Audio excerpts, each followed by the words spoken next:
Bonjour, dans cette vidéo, la création d'une famille d'articles.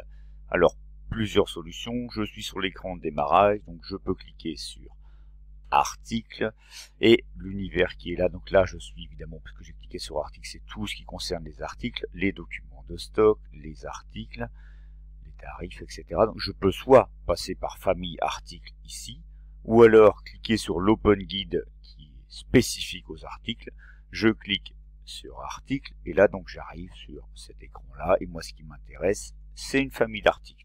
Donc j'ai déjà plusieurs familles d'articles de créer, mais ce qui est intéressant c'est de savoir ce qu'on peut faire de la famille articles pour gagner du temps, parce que vous vous doutez bien quand vous allez créer des articles, il y en a pas bien, il y en a plein pardon. Donc si on peut gagner du temps en étant le plus précis et complet possible sur une famille d'articles, vous allez gagner un temps fou. Voilà, donc j'ai cliqué sur une famille d'articles au hasard, la charcuterie. Alors, qu'est-ce que vous avez? Donc, emplacement, c'est là où la charcuterie est stockée. Alors, le fournisseur. Le fournisseur, si vous avez un seul fournisseur qui vous livre toute la charcuterie, c'est intéressant de le rentrer. Si vous en avez plusieurs, c'est plus compliqué. Maintenant, ce qui est intéressant de savoir, je le dis maintenant, c'est que si vous voulez gérer vos articles en contre-marque, alors la contre-marque, qu'est-ce que c'est? C'est tout simplement une gestion des stocks en flux tendu, en juste temps. Parce que, comme vous le savez, gérer les stocks en flux tendu, c'est minimiser le coût de stock et ça améliore la productivité globale de l'entreprise, justement grâce à la diminution de ses coûts de stockage. Alors, le problème, c'est que si vous cliquez sur contre-marque, voilà, donc ça vous permet de réserver, etc.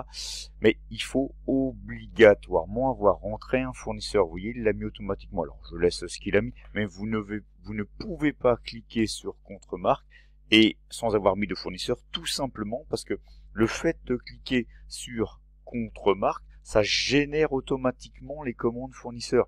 Vous ne pouvez pas générer automatiquement de commandes fournisseurs si vous n'avez pas rentré un fournisseur. C'est impossible. Facile si vous en avez qu'un, si vous en avez plusieurs, évidemment, c'est pas possible. Donc voilà le gros avantage de la contre-marque. Alors évidemment, bien vérifier si on gère l'article en stock ou pas. Suivre, ça dépend de ce qu'on va vous donner comme consigne. Autoriser les stocks négatifs. Donc, si vous êtes en contre-marque, c'est qu'on peut quand même penser que vous allez pouvoir avoir des délais de livraison fournisseurs courts et que donc le délai entre la commande client et la livraison client sera pas trop long. Éventuellement, on peut autoriser les stocks négatifs. S'il y a beaucoup, il vaut mieux éviter, à mon avis. Tout est une décision d'entreprise.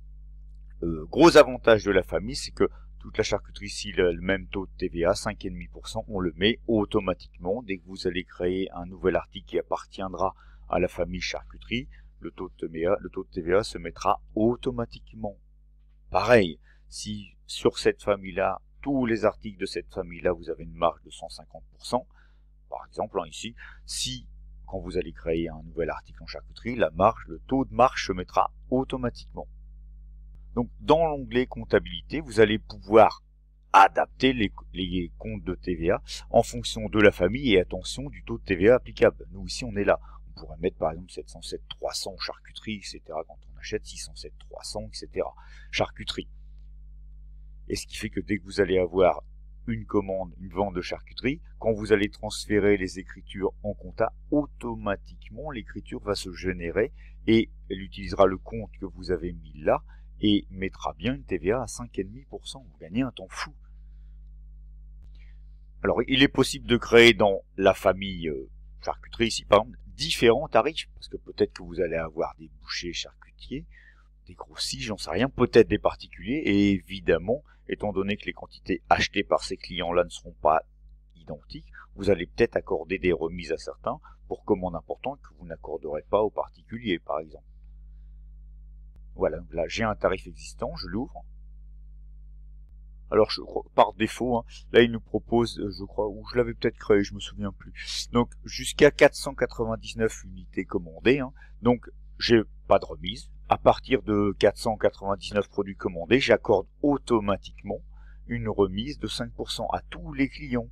Maintenant, si vous voulez faire ça, alors on peut insérer une ligne, il n'y a pas de souci. Maintenant, si vous voulez accorder des remises en fonction des clients, de sa famille, on peut cliquer ici. Donc là, il n'y a que des clients, c'est par défaut ça. Vous cliquez ici. Voilà. Je vais accorder une remise à une famille, donc il nous dit qu'évidemment ça se mettra à jour. Je clique dessus, et je crois que je n'ai pas créé de famille client avec vous. Vous créez la famille client, vous cliquez sur la famille client, les charcutiers si vous voulez, qui auront une remise de 5%, et puis voilà. Voilà, bon, j'espère que cette vidéo vous a été utile. Je vous souhaite une bonne journée et à bientôt. Au revoir.